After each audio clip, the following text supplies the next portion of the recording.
So, sir, my last question of today's discussion is like it's related to mental health. So, how students, PhD students, can avoid the burnout and how they can make themselves motivated and how supervisors can help in that.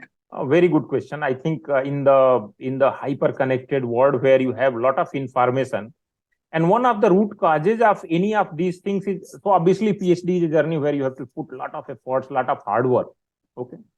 Whenever you talk about health, it's not about only mental or physical, it's holistic health. And Hmm. health is something one ignores in PhD. And when Hmm. your body is not fit, obviously other things will not, and the same happens with brain.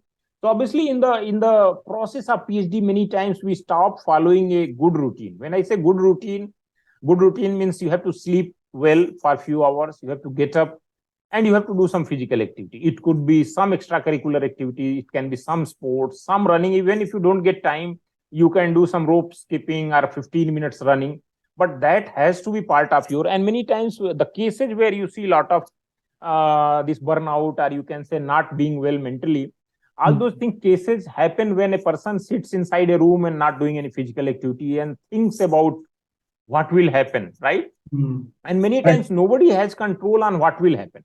So why to think about all those things? Nobody knows what will happen in next moment, right?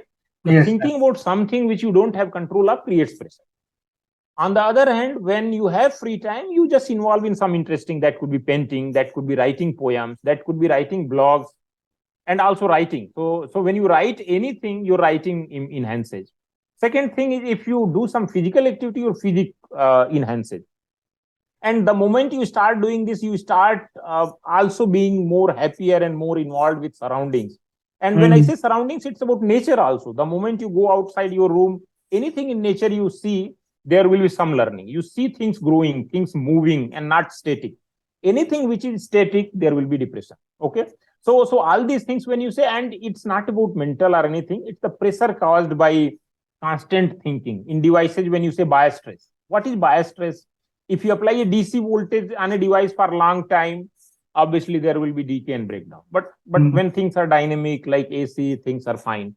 So it's something which should not be given too much importance, because if you keep thinking about this thing, obviously you think it's a big problem. According to me, it's something which should be part of your routine. As a PhD student, you should work hard, obviously, but then you have 24 hours, and you have to also plan your day where, like whatever people do, certainly people get time to eat, right? 2 or 3 times you eat.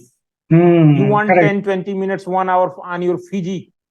And when Hmm. you are physically fit, I don't think everything else, you are creative, you are writing or doing anything, or even you are doing gups up with your friends for once in a week.